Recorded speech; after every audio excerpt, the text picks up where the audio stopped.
Hello foodies, ఓవెన్లో egg puff ఎలా తయారు చేయాలో చూసేద్దామా? చలో ఫస్ట్గా బేస్ ఎలా ప్రిపేర్ చేసుకోవాలో చూసేద్దాం. ఇక్కడ నేను ఈస్ట్ అయితే యాడ్ చేశాను అనమాట. ఎందుకంటే ఈస్ట్ వేయడం వల్ల పిండి అనేది బాగా పొంగుతుంది, స్టఫీగా ఉంటుంది అండ్ లేయర్స్ కూడా ఫామ్ అవుతుంది. సో నేను ఇక్కడ హాట్ వాటర్ వేసి కాసేపు పక్కన పెట్టేశాను. ఇప్పుడు నేను ఇక్కడ మైదా పిండి అయితే తీసుకుంటున్నాను గైస్. దీంట్లో కొంచెం షుగర్ అండ్ సాల్ట్ యాడ్ చేసుకోవడం వల్ల టేస్ట్ వస్తుంది. పక్కన పెట్టుకున్న ఈస్ట్ వాటర్ని కూడా వేసి బాగా కలిపేసుకొని పక్కన పెట్టేద్దాం.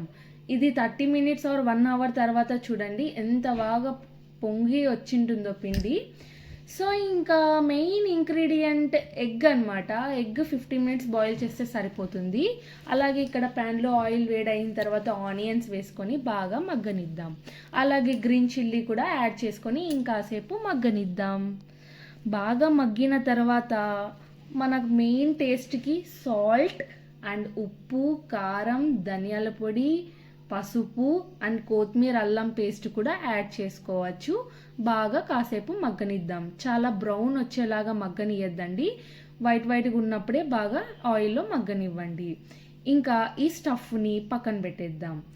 ఇంకా బాయిల్ కూడా అయి ఉంటుంది కదా ఎగ్స్, దానికి పొట్టు తీసుకొని హాఫ్ కట్ చేసుకొని సైడ్ పెట్టేసుకోండి. ఇప్పుడు నేను పిండి చూడండి గైస్ ఎంత బాగా పొంగిందో. నేను చెప్పాను కదా అలా పొంగుతుంది అనమాట. దీనికి చాలా ఆయిల్ కావాల్సి వస్తుంది. బాగా ఆయిల్ పోసి పిండిని బాగా తిమ్ముకోండి. అలాగే లేయర్స్ ఫామ్ అవ్వాలంటే నేను చూపించిన విధానంగా ఫోల్డ్ చేయండి. లేదు అంటే లైన్గా పీసెస్గా కట్ చేసుకొని అంతా యాడ్ చేసుకొని గోల్ లాగా కూడా చేసుకోవచ్చు. నేను ఇలా చూపించిన విధంగా చేసినా కూడా మీకు లేయర్స్గా ఫామ్ అవుతుంది. సో నేను ఇలా పిండిని బాగా ఆయిల్ వేసి తిమ్ముకొని ఇంకా దాంట్లో స్టఫ్ యాడ్ చేసుకొని ఎగ్ పెట్టి ఓవెన్లో అయితే పెట్టేశాను అనమాట. జస్ట్ చూడండి ఎలా చేస్తున్నాను. టేస్ట్ అయితే చాలా బాగుంటుంది గాయస్. బయట కన్నా మనం ఇంట్లో తినే ఫుడ్ చాలా బాగుంటుంది కదా. సో మనం ఇంట్లో తినే ఫుడ్ చాలా హెల్తీ కాబట్టి మనం ఇంట్లోనే తయారు చేసుకుందాం.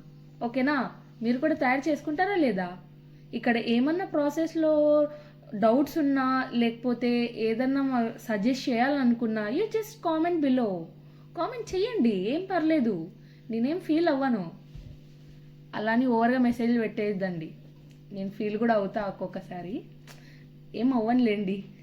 ఇంకా ఇలా స్టఫ్ చేసుకుందాం చూడండి. ఆనియన్స్ వేసి దానిపైన కట్ చేసుకున్న ఎగ్ వేసి ఇంకా ఆ లేయర్స్ని పైన యాడ్ చేసుకోవడమే. ఎంతసేపు చూపిస్తానో కదా గాయస్. కొన్నిసార్లు అంతే, అడ్జస్ట్ అవ్వండి, ఏం పర్లేదు. ఇంకా ఇలా ఫోల్డ్ చేసుకుంటే సరిపోతుంది. ఇంకా ఇదే కొన్ని ప్రిపేర్ చేసుకున్నా అనమాట. లైక్ ఒక 10 ఏమో చేశాను గైస్. 10 చేసి ఇంకా ఓవెన్లో పెట్టేశాను. ఇంకా అన్ని చూపించేలోపు మీ వీడియో ఇంకెంత లాంగ్ అవుతుందో, ఇంకా ఎన్ని పార్ట్స్ అవుతుందో నాకు తెలీదు. సో నేను షార్ట్కట్గా మీకు ఈ సింపుల్ వేగా చూపించేస్తున్నాను.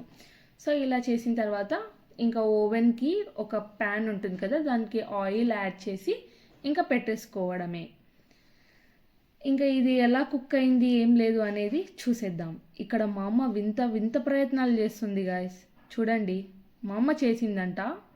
చూద్దాం మా మమ్మీది ఎంత బాగా పొంగుతుందో, ఎంత బాగా వస్తుందో.